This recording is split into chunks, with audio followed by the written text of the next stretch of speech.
de compte, est rentrée en jeu. Et elle a même, bien entendu, demandé à l'armée du Nigeria d'intervenir militairement pour réinstaller son poulet, son larbin, son nègre de salon, que j'appelle Patrice Talon. Vous comprenez? Donc j'ai fait cette vidéo-là principalement pour la France. J'aimerais dire, longtemps nous avons décrié que nous n'étions pas pour le coup d'État en Afrique. Parce qu'on a estimé que le coup d'État, ça mettait en état et qu'on voulait la démocratie, etc. Mais disons-nous Africains, regardons-nous droit dans le miroir et disons-nous la vérité. C'est quoi la démocratie? C'est quoi vous appelez la démocratie? Quand des individus se lèvent, s'accaparent le pouvoir d'État, modifient les constitutions, écartent des candidats et veulent s'abouter au pouvoir pour y mourir, vous appelez ça la démocratie? Ce n'est pas la démocratie. Donc les coups d'État sont des réponses à leurs bêtises. Parce qu'ils sont tous bêtes. Alassane Ouattara est bête, Patrice Talon est bête, Fonia Simbe, tous sont tous bêtes. Regardez un peu ce qui se passe au Togo. Voici quelqu'un qui, normalement, est à la fin de son mandat, qui doit quitter le pouvoir. Et qui dit, pensant que les Togolais sont des oiseaux, des zouaves, d'accord, qui ne savent pas réfléchir d'eux-mêmes, non, on va faire un régime parlementaire. C'est-à-dire qu'on va donner le pouvoir à un premier ministre. Ça veut dire que logiquement, dans un état de droit, un état censé, Fonia Simbe n'est plus rien. Il n'a plus le pouvoir puisque c'est un régime parlementaire désormais. Et que c'est le premier ministre qui a l'élève du pouvoir. Et voilà que lui, Fonia Simbe, veut modifier encore la constitution pour arracher le pouvoir dans les mains du premier ministre pour, en tout cas, le reprendre à nouveau. Vous voyez un peu comment c'est fou des gens. Et vous trouvez que on ne doit pas faire des coups d'État. Mais les coups d'État sont des réponses à toutes ces bêtises. Parce que ça, ce n'est pas de la démocratie. C'est de la dictature et c'est du foutage de gueule. Voilà la réalité. Fonia Simbe dit qu'il organise un congrès panafricaniste chez lui au Togo. Mais c'est ce foot des Africains. Lui, il est panafricain où? Quelqu'un qui a ligoté Lida Kwasi Moïse, qui l'a pris pour l'envoyer d'un avion dans un pays où il partait soit pour trouver la mort ou pour être en prison. Dans le pays de Draman. Lida Kwasi Moïse est venu demander l'asile. Mais si les Occidentaux voulaient se comporter comme Fonia Simbe, mais aujourd'hui, là, nous serions tous, bien entendu, en prison. Parce que combien sont les Africains qui demandent l'asile à l'étranger? Qui sont véritablement persécutés pour leurs opinions, pour leurs obédiences, que ce soit religieuses, politiques ou peu importe. Mais les Européens respectent ce qu'on appelle les droits universels, la charte universelle des droits de l'homme. Vous comprenez? Donc on n'a jamais pris quelqu'un qui demande à être protégé, qui est persécuté dans son pays d'origine, pour le ramener là où il peut trouver la mort, ou là où il peut être torturé, ou être jeté en prison. Mais Fonia Simbe a pris Lida Kwasi Moïse et il a ligoté, il a mis dans un avion pour le donner à Draman. Ce monsieur-là, ça fait des années qu'il tue les Togolais. Ça fait des années qu'il persécute les Togolais. Est-ce que vous savez depuis quand nous on a commencé notre combat contre Fonia Simbe? On a commencé notre combat contre Fonia Simbe depuis 2011. Quand le président Gabon a été arrêté là, quand nous sommes venus en Europe, on a commencé notre combat sur Fonia Simbe. Donc ce monsieur n'est pas un modèle. Quand il s'en va en Russie, mais c'est pour distraire l'opinion.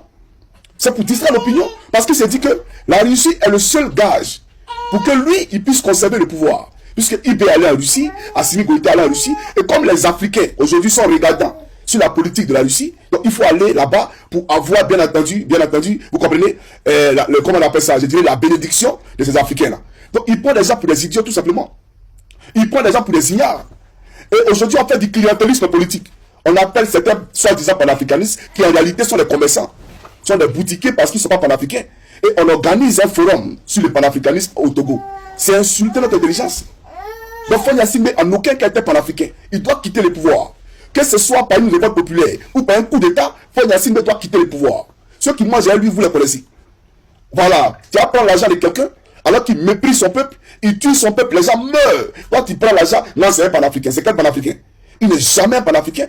Fonia Simbe, en aucun cas, est un panafricain. Pour ceux qui ne le connaissent pas, c'est lui qui est là. Fonia Simbe. Un instant, s'il vous plaît. C'est lui qui est là. Lui, il est panafricain comment?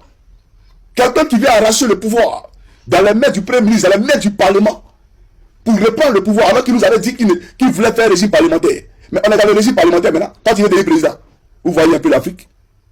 Maintenant, revenons au Bénin. J'aimerais dire que Patrice Talon, il ressemble à Ouattara. Ils sont pareils. Il y a un confrère, journaliste, qui était au Togo, et qui allait en Côte d'Ivoire, invité par le pouvoir d'Abidjan pour organiser une conférence à Palm Beach, l'hôtel Palm Beach à Cocody. Or, c'était un guet-apens. Voilà, c'était un canular. Ils ont créé tout ça pour pouvoir l'attraper dans sa chambre d'hôtel. à parler à les entourer, et ils l'ont extradé, d'accord, au Bénin, alors qu'il n'était même plus détenteur d'un passeport béninois. C'est-à-dire que ce n'est pas avec le passeport béninois qu'il est rentré en Côte d'Ivoire. Il est rentré en Côte d'Ivoire avec un passeport de réfugié togolais. Donc normalement, si on veut l'extrader quelque part, mais c'est au Togo. Normalement, c'est au Togo. Parce qu'il est sous la protection togolaise. Mais Alassane Draman Ouattara, au nom de l'alliance de nègres des maisons qu'il a avec Patrice Talon, parce que les patrons à eux, c'est Macron. Et donc, on prend ce dernier-là qui est journaliste et on s'est dit qu'on l'envoie au Bénin, là où on sait qu'il peut trouver la mort, là où on sait qu'il peut aller en prison, il peut être torturé. Donc, ce n'est pas les êtres humains qui nous dirigent. Ce n'est pas les êtres humains, ils sont là pour protéger les acquis, les intérêts et les intérêts de ceux qui les ont passés au pouvoir, notamment la France. C'est tout. Vous comprenez? Mais voici aujourd'hui l'armée qui se lève. Moi, j'ai vu la déclaration de ce colonel, on va suivre ça ici. Béninoises et Béninois, bonsoir. Je suis le colonel Tigri Pasta. Depuis ce matin, nous avons lancé une opération qui consiste à libérer le peuple béninois de la dictature de Patrice Talon et des libertés qu'il a longtemps arrachées au peuple béninois.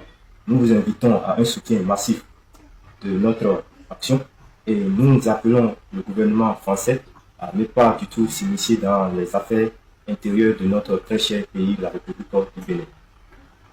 Voilà. Ce que je retiens ici, c'est son message de fait. Le mot de fait, il a demandé à la France de le laisser tranquille. Mais je me demande, que cherche la France dans une affaire en béninois? Que cherche la France dans une affaire entre Africains? Que cherche l'armée française au Bénin? Je m'interroge. La France a déployé son arsenal, les hélicoptères de guerre. Et voilà le Nigeria qui tombe dans une bassesse immonde, où l'armée du Nigeria vient attaquer l'armée béninoise. Parce qu'il faut installer l'ami de Macron au pouvoir. Donc, peuple béninois, peuple ivoirien, aujourd'hui là, vous comprenez, quand on vous dit que ceux-là, c'est les esclaves des salons, des nègres des maisons à la solde de la France, vous comprenez. Sinon, pourquoi déployer tout son arsenal? L'armée se lève pour dire qu'on est un dictateur qui ne respecte pas les libertés fondamentales et individuelles au Bénin, qui est un monsieur qui bafoue l'orgueil, qui bafoue la dignité de tout le monde dans le pays. Un monsieur qui est orgueilleux, imbu de sa personne, qui s'appelle Patrice Talon. L'armée décide de prendre ses responsabilités. Vous comprenez? Et on voit une France qui s'invite délibérément dans une affaire qui concerne les Béninois. Mais que cherche la France dans une affaire qui concerne le Bénin? Au fait, je suis choqué. Je suis choqué. Voilà pourquoi j'ai dit que ce n'est pas grave malgré mon état, mais il faut que je parle. Parce qu'à Macron, il faut que je parle. À la France, il faut que je parle. Alors, j'aimerais dire tout simplement que nous avons ici, peuple africain, la preuve matérielle, indiscutable, de ce que le monsieur qui est à la tête du Bénin est un vassal de l'Occident, un vassal de la France. Parce que le seul Occident, il y a des pays occidentaux qui se respectent. Les pays de la Scandinavie, là. Et ils ne vont pas piétiner l'Afrique ou voler les pays africains pour construire la Scandinavie. Eux, ils se respectent. Il ne faut pas parler des pays occidentaux en général. Parlons de la France. Cette France précaire, avec des mentalités précoces et grégaires, qui ne peut rien faire sans l'Afrique, et qui, chaque jour, est en train de parler aux Africains, rentrez chez vous, vous êtes sans papier, etc., etc. Mais les Africains sans papier veulent se libérer d'un dictateur qui fait qu'ils sont obligés de prendre la Méditerranée pour venir chercher un avenir meilleur en Europe. Et vous, la France, qui dites aux Africains qu'ils sont sans papier, qu'ils doivent rentrer chez eux. Aujourd'hui, qu'ils ont décidé de prendre leur destin à bras le corps, vous, la France, vous voulez leur imposer quelqu'un qui pille leur pays, qui vole leur pays, pour vous, la France, vous arroser. Mais on est où? On va où? Et on est dans quoi? Je ne comprends pas. Où allons-nous? Où allons-nous? Et on voit ce démagogue à la tête de la Côte d'Ivoire, se faisant de coups d'État, l'homme au pantalon sauté, Alassane Draman Ouattara, le fils de Lucifer, qui va brûler en enfer. Parce que lui-même, quand il va arriver en enfer, Satan même là, va lui dire, faut pas venir gâter mes projets ici. Tellement ton cœur est noir, faut pas arriver ici pour me mêler, faut quitter ici. Va chercher ta place ailleurs, où tu vas torturer tes fidèles. Mais chez moi ici, là, c'est moi Satan ici le roi. Tellement Satan m'a serait effrayé. Parce que son cœur est d'une opacité qui ne dit pas son nom. Lui et son fils, photocopie. Mais vous avez vu aujourd'hui que ce Ouattara il dit qu'il va envoyer l'armée ivoirienne au Bénin pour aller rétablir l'ordre constitutionnel. Toi, tu comptes trop sur ton armée ivoirienne. Hein. Ton armée ivoirienne, c'est l'armée ça là. Toi, tu comptes sur eux. Donc, eux, ils peuvent aller à l'étranger pour aller rétablir l'ordre constitutionnel. Toi, tu es prêt à déployer de l'argent, d'accord, pour payer l'armée, pour aller installer un dictateur. Pourquoi tu le fais? C'est simple, parce que tu as peur. Parce qu'après Patrice Talon, à qui le tout? C'est toi. Tu tomberas par un coup d'état, je te l'annonce. Toi, Ouattara, tu tomberas par un coup d'état. Et oui, c'est certain. Tu n'es pas le prochain président de la République de Côte d'Ivoire. Ce qui a été dit là, ça va se passer comme il te l'a dit. Tu tomberas d'un coup par un coup d'état. Donc aujourd'hui, tu te précipites. Tu vas utiliser l'armée de Côte d'Ivoire pour aller au Bénin, pour aller rétablir quoi? Tu es sérieux là, toi?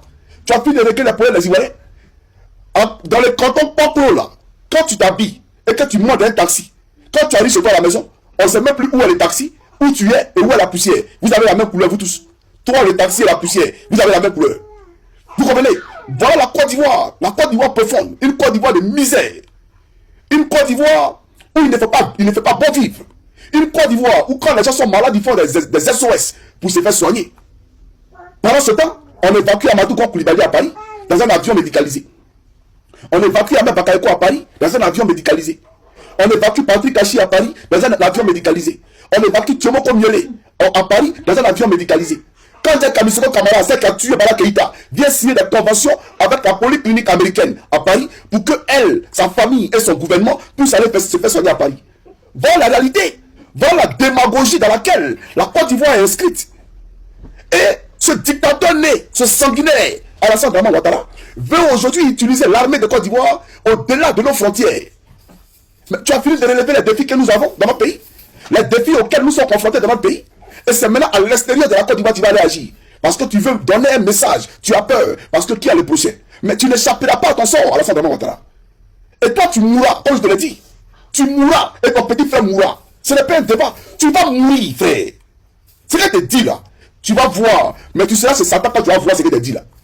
Tu comprends ou pas? Quand tu vas lutter sa place à lui là-bas, là, tu vas comprendre ce que je te dis. Mais écoute-moi très bien. Écoute-moi très bien. L'armée de Côte d'Ivoire a mieux à faire que d'aller régler un problème au Bénin. Parce que le problème auquel les Béninois sont confrontés, c'est le même problème auquel les Ivoiriens sont confrontés. Donc l'armée ivoirienne doit se comporter comme l'armée béninoise. Tu comprends? En te sanctionnant. C'est-à-dire que t'es stipend, c'est-à-dire qu'on doit t'écraser, toi là, on ne doit plus te voir. C'est ça la réalité. Donc, vraiment, tu as perdu, Alassane Ouattara. Tu as vraiment perdu, tu as perdu la poule. On va aller au Bénin pour aller rétablir l'ordre. Va les attaquer. Va les attaquer. Un nègre de salon au service de Macron. Toi, tu vas aller prendre un pour aller tuer tes frères noirs. Si les Béninois, toi, tu es Béninois. Tu es Béninois, c'est que les Béninois vivent, tu vises à eux là-bas.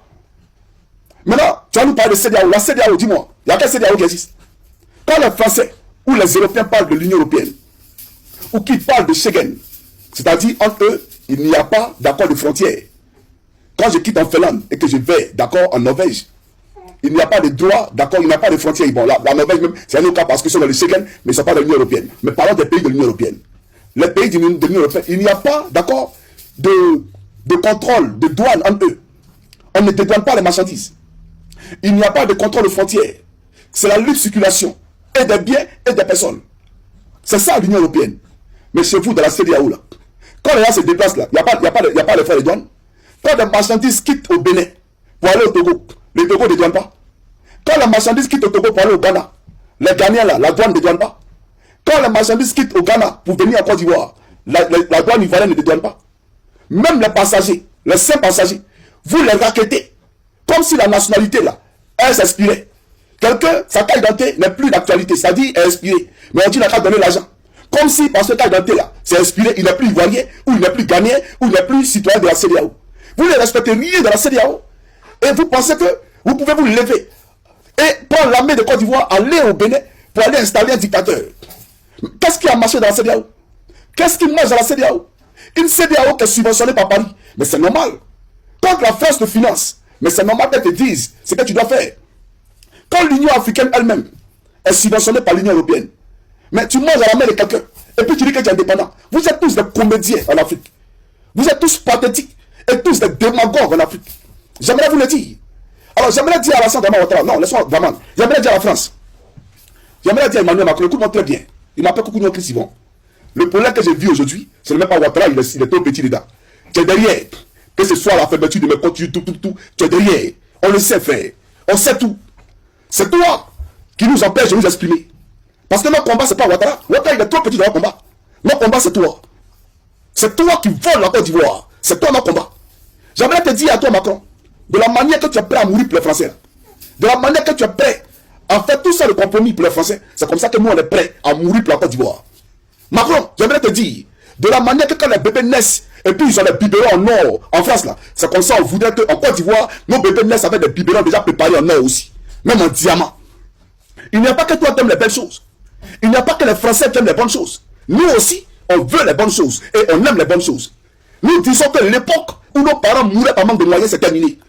Nous disons que l'époque où les Libanais avaient, bien entendu, une hégémonie sur, d'accord, l'économie de notre pays, c'est terminé. J'aimerais même ouvrir une parenthèse pour dire aux Libanais. Tu es Libanais, tu dis que tu as acheté terrain en Côte d'Ivoire. Tu es Libanais, tu dis que tu as acheté, je ne sais pas quoi en Côte d'Ivoire. J'aimerais te dire, d'un futur très proche, quand Drama tombera, on ne va même pas te restituer 5 francs d'un terrain que tu as acheté. Mais ça te sera arraché. On va t'arracher le terrain sans te restituer 5 francs. Tous les citoyens libanais qui sont en Côte d'Ivoire, qui disent qu'ils sont citoyens ivoiriens, vous serez déchus de votre nationalité.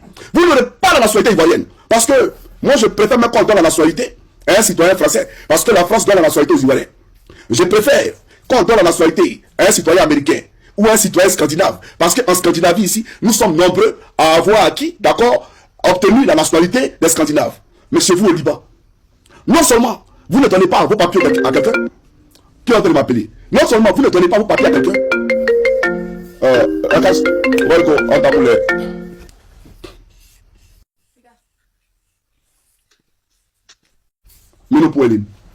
Excusez-moi. Hein. Excusez-moi. Voilà. Excusez-moi, s'il vous plaît. Tu sais où on s'est rencontré la dernière fois où tu m'as laissé là. Voilà, faut venir là, s'il te plaît. Mais je suis en train de faire une vidéo, faut pas m'appeler maintenant. Si tu es là, faut m'envoyer un message, s'il te plaît. Désolé. J'aimerais dire aux Libanais, écoutez-moi très bien, l'ambassade de Côte d'Ivoire au Liban sera fermée. Parce que la Côte d'Ivoire est un pays trop sérieux, un pays trop respectable, trop important pour avoir une ambassade au Liban. C'est quoi l'intérêt là-bas? C'est quoi l'intérêt d'ouvrir une ambassade chez vous? J'aimerais savoir. Quand vous allez nous expliquer ça, on verra. Mais il n'y aura plus d'ambassade de Côte d'Ivoire au Liban. Toutes les nationalités, vous seront arrachées. Même les cas de séjour. Vous allez courir pour vous marier. Quand vous n'avez pas l'intégration là, quand vous vivez en autarcie, vous vivez en communauté, d'accord? Vous êtes communautariste. Donc quand vous allez vivre en communauté, c'est maintenant que vous allez courir pour aller chercher des filles ivoiriennes pour être régularisées, pour avoir simplement la carte de séjour. Vous serez les plus pauvres du monde. J'aimerais vous l'annoncer. Et ce que j'ai dit va se passer comme tel je l'ai dit. Vous serez les plus pauvres de la planète. Et ça va se passer textuellement comme je l'ai annoncé. Il faut le retenir. Voilà. Et donc, ces Ivoiriens et Ivoiriennes qui font des vidéos pour soutenir les Libanais, vous serez excommuniés. On va vous prendre, vous allez partir au Liban. Voilà. Quand vous avez trop le Liban, vous allez aller au Liban là-bas. Vous allez faire des vidéos pour soutenir les Libanais chez eux là-bas. Et vous allez prendre la nationalité. Vous n'êtes plus Ivoirien. Ce qui est dit là, ça va se passer comme je l'ai dit. Vous comprenez? Je reviens maintenant sur Macron. Pour dire à Macron, tu vois, où vous voyez, autant que moi, quand nous allons aujourd'hui dans les espaces publics, en Côte d'Ivoire, il n'y a même pas de Wi-Fi. Dans les universités, il n'y a pas de Wi-Fi. Dans les grands espaces publics en Côte d'Ivoire, il n'y a pas de Wi-Fi gratuit. L'Internet coûte cher. C'est-à-dire, avec 10 € chez nous en Europe ici, où tu peux avoir l'Internet illimité, tu peux appeler gratuit. C'est-à-dire que tu n'as pas besoin de charger ton téléphone. Tu payes 10 € par mois. Tu as Internet jusqu'à 1 mois. Tu peux envoyer des messages, des SMS. Tu peux appeler qui tu veux. Tu appelles qui tu veux. Quand tu veux, si tu veux, dans le téléphone. À la fin du mois, tu payes 10 €. Chez nous, en Côte d'Ivoire, on ne sait pas combien d'Ivoiriens payent par mois. C'est-à-dire que quand l'Ivoirien fait le total de ce qu'il a eu à recharger dans sa carte SIM, il se rend compte qu'il est à plus de 100 000. Parce qu'il n'y a pas de politique de contrôle sur votre manière de gérer, bien entendu, cette structure-là. Parce que vous êtes des pairs avec ceux qui sont au pouvoir. Par exemple, c'est vous qui avez bombardé la résidence du président Gbagbo pour installer ses vassals à la tête de notre pays. Donc, vous volez la Côte d'Ivoire. Vous pillez la Côte d'Ivoire. Et on vole les Ivoiriens dans la télécommunication. Et le pouvoir est là, le pouvoir ne dit rien. On a vu ici ce pneu Michelin là. Il s'appelle quand même Gon Koulibaly, lui qui s'est fait appeler porte-parole du gouvernement, AMS, qui est venu défendre les défendables, qui est venu défendre une multinationale étrangère. des télécommunications françaises au détriment du peuple de Côte d'Ivoire. Sur une antenne dite ivoirienne, il défend la France. Vous comprenez? C'est pour vous dire à quel point nous sommes en danger dans notre pays. Donc, c'est terminé. L'époque où l'Ivoirien ne savait pas combien il consommait par mois, c'est terminé. Vous, là, votre compagnie sera fermée.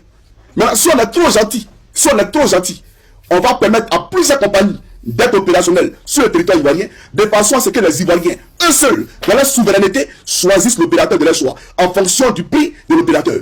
Mais désormais, ils sauront combien dépenser par mois pour avoir l'Internet. Et même, pourquoi pas, former nos cadres, former nos jeunesses, de façon à ce que nous-mêmes, là, on puisse aussi avoir une compagnie nationale de télécommunications. Parce qu'on ne va pas tout dépendre des autres. Non, nous sommes à l'époque où la Côte d'Ivoire se doit de s'industrialiser. C'est ça la réalité. Donc j'aimerais dire à Macron, vous nous volez sur Internet. Regardez les cacao. Regardez. Nous, on est les premiers producteurs de cacao. Vous et les Suisses, voilà, vous êtes les premiers chocolatiers au monde. Vous ne trouvez pas que c'est une appellation? Vous ne trouvez pas que c'est catastrophique? Vous ne trouvez pas que c'est scandaleux? Quand nous, on découvre du pétrole aujourd'hui, ou on découvre de l'or dans nos sous-sols, qui doit exploiter cet or? Ou ce pétrole, qui doit l'explorer? C'est qui? L'exploiter, c'est qui? Non, c'est la France. Ça veut dire que les Ivoiriens eux-mêmes sont des bons alliés. Ils sont dans leur pays. Mais quand quelque chose est découvert dans leur pays, que ce soit sous la terre, et dans les eaux, et même dans le ciel, ça appartient à vous les Français. On va où? On peut se développer comment avec de telles politiques? On ne peut pas accepter ça. Il faut que vous le compreniez.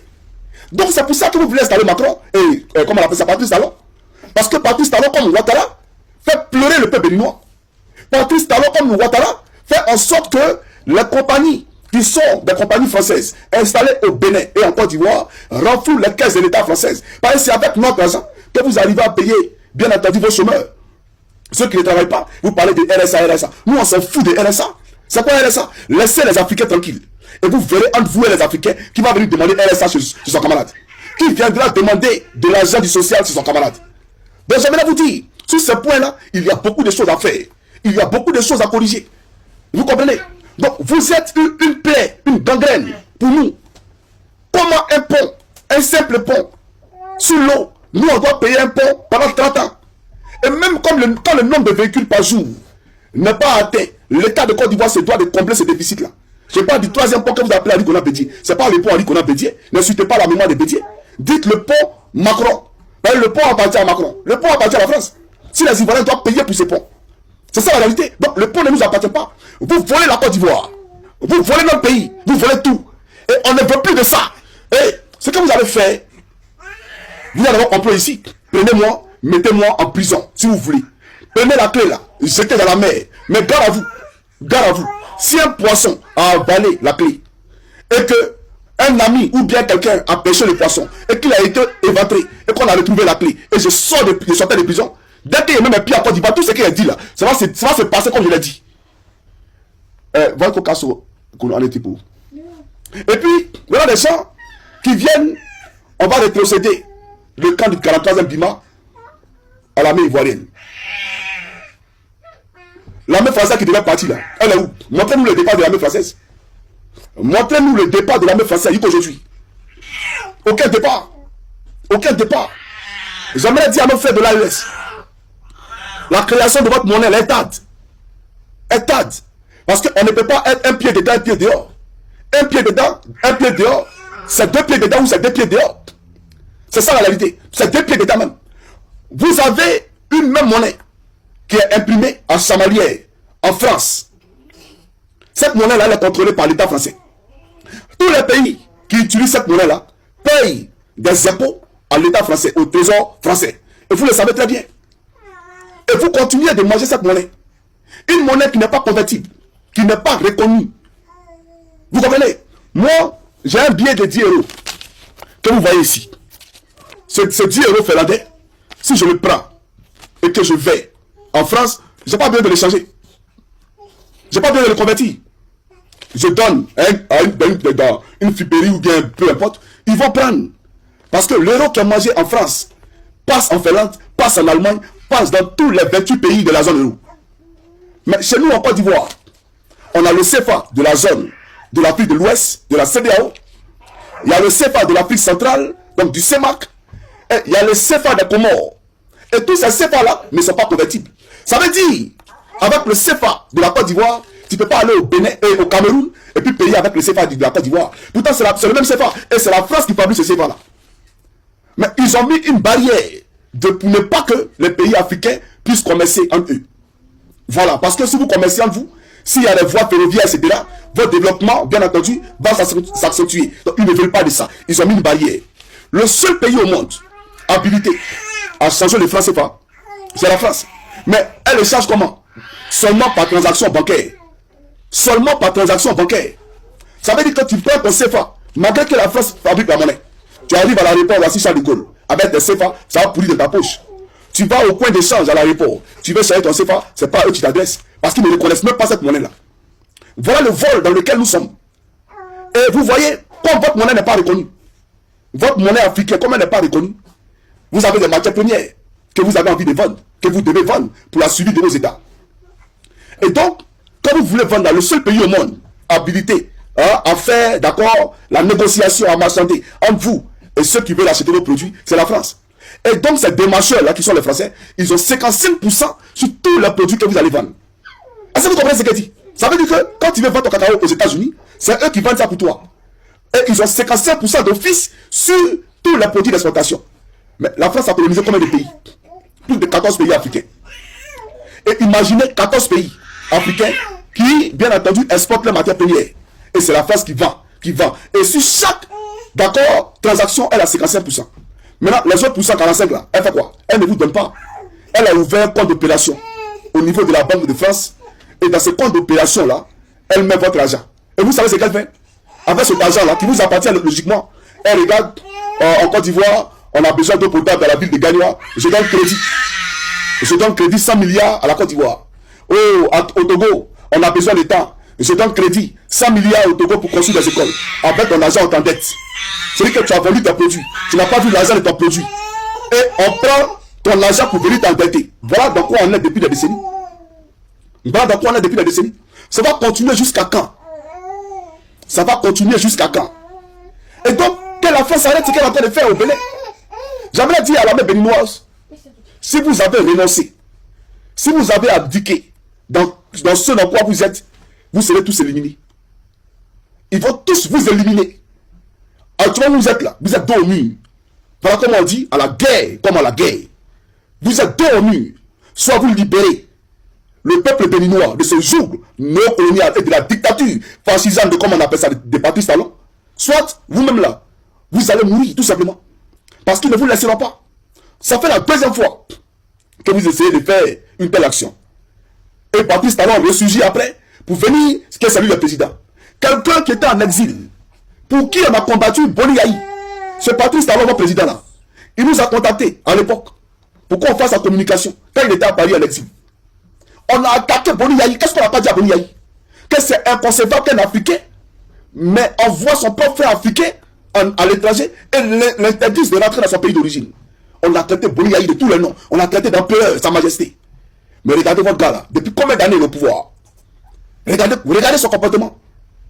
Regardez son comportement. Tout ce que j'aime chez les Béninois, ils sont très propres. Moi je le dis, le Bénin est 100 000 fois plus propre que la Côte d'Ivoire. Je le respecte. En termes de propreté. Mais ils étaient propres avant que Patrice Talon arrive. Les Béninois là, ils étaient propres avant que Patrice Talon arrive. Et on parle de construction de routes. En surendettant le Bénin. C'est la même politique que Ouattara en Côte d'Ivoire. C'est-à-dire pour légitimer les crédits qu'ils prennent au Fonds monétaire international, à la Banque mondiale. Parce que ces institutions bancaires ont été créées pour vous mettre dans un système de dépendance. Pour ne pas, chers camarades, que vous soyez affranchis. Quelqu'un qui est toujours endetté, quelqu'un qui est toujours sous le courroux de la dette, est-ce qu'il est un homme libre? Est-ce qu'il est un homme libre? Quand tu ne peux pas payer ta dette, qu'est-ce qu'on fait? On vient hypothéquer tes biens. C'est ça la réalité. Donc, Patrice Talon et Ouattara sont deux spécimens à la solde de ces institutions bancaires pour permettre aux Africains de ne pas respirer. Et on vient vous distraire. Non, on a mis goudron. Mais si vous aimiez tellement les Africains, et que le goudron était tellement parfait, on n'allait pas mettre 7 péages. 7 péages, même sur les routes, qui ne sont même pas des routes, des autoroutes, on met péage. Daloa, Benoît, et Daloa, Bonan, jusqu'à Chosolam Sokoro, on met péage. Alors que ces routes-là existaient à l'époque. Et c'est des routes simples, ce n'est pas des routes qui sont les autoroutes. Mais on met des péages. Même pour aller à Nibilekro, Ouattara a mis péage. Et on nous dit qu'on a fait goudron. On a créé un système pour voler le peuple de Côte d'Ivoire, pour voler le peuple béninois. Et tous ceux qui en profitent, c'est qui? Eux, les enfants, et la France qui les a installés au pouvoir. C'est ça la réalité. Donc, j'aimerais dire aux Béninois, il faut soutenir votre armée. C'est vrai qu'on a dit qu'on n'est pas pour le coup d'État. Mais les coups d'État sont aussi conditionnels. Les coups d'État ne sont pas seulement militaires. Les coups d'État sont aussi conditionnels. Vous comprenez? C'est parce qu'en Europe, les Occidentaux respectent la loi qu'il n'y a pas de coup d'État en Europe. Quand un chef d'État est élu et qu'il doit faire 2 mandats en Europe, il le fait et il s'en va. La preuve, Barack Obama est parti. La preuve, Donald Trump est parti. Il n'est pas venu par un coup d'État. Il s'est fait réélire par le peuple américain. Mais chez nous, on change la constitution. On modifie la constitution. Et vous voyez ce que ça donne. Donc, les coups d'État sont un salut pour le peuple africain face à cette dictature grandissante qui ne fait que prendre de l'ampleur dans nos États. C'est ça la réalité. Donc, des gens comme Denis Sassou Nguesso, Fonya Sinde, il ne savait comment mettre ce gars-là, Alassane Dramane Ouattara, tous ceux-là, c'est les gens qui ont un mal pour le continent africain. Pour le continent africain. Ils ont tellement fait mal aux gens, ils ont tellement de morts dans les placards qu'ils ne veulent pas quitter le pouvoir. Parce qu'ils savent que s'ils quittent le pouvoir, c'est fini pour eux. Ils vont aller en prison ou ils craignent des représailles. Malgré toute la garantie qu'on peut leur donner, ils ont peur. Parce que c'est les gens qui ont régné dans le sang et qui ont fait des rébellions pour venir au pouvoir. Vous comprenez? Donc voilà pourquoi on vous demande de diriger avec la crainte du Christ. La crainte de Jésus-Christ. Mais non seulement vous avez rejeté Jésus, vous avez épousé des dieux qui ne sont pas nos dieux. Vous avez épousé la franc-maçonnerie. Des religions importées. Comme si la malédiction de l'Éternel, elle n'était pas suffisante. Parce qu'à l'époque, nous sommes détenus de lui. Il a permis à ce que des Occidentaux arrivent sur le sol africain avec des bateaux pour nous prendre, pour nous envoyer dans les plantations, pour nous contraindre bien entendu à travailler. C'est ça la réalité. Mais ça ne suffit pas. Vous avez décidé d'épouser volontairement d'autres cultures, d'autres obédiences et d'autres dieux, d'autres faux dieux. Parce qu'il n'y a pas de Dieu en dehors d'Elohim. Il n'y a aucun Dieu sur la terre et partout dans les eaux, dans le ciel, en dehors d'Elohim. Vous comprenez? Votre soi-disant Dieu, c'est un trompeur. Voilà pourquoi vous trompez le peuple. Voilà pourquoi vous êtes des menteurs. Donc j'aimerais dire à l'armée béninoise, quand on rentre au Bénin, il y a la statue des femmes d'Aoumé. On les appelle, comment on appelle ça, à l'époque de Béazin. C'était des femmes qui ont libéré le Bénin. Vous comprenez? Si des femmes ont pu libérer le Bénin, elles étaient face aux Français hier. Ah oui, elles étaient face aux Français hier. À l'époque, il n'y avait pas Kalash. C'est un coup de poing et un machette. Elles se sont défendues. Et elles ont libéré le Bénin. Un pays qui n'est pas africain, un pays qui est à l'étranger à 6000 km, lui va venir avec ses hélicoptères. Là où l'armée prend ses responsabilités, lui va venir vous dire, non, c'est lui qui a envie. Mais j'aimerais vous poser une question. Africain, qui êtes-vous véritablement? Parce qu'on ne peut pas avancer si vous ne vous connaissez pas vous-même. Ou si vous ne connaissez pas votre importance dans la vie que vous menez sur la terre. Êtes-vous des sujets des Français? Êtes-vous des esclaves des Français? Êtes-vous des sous-hommes? Mais pourquoi c'est vous qu'on doit toujours malmener?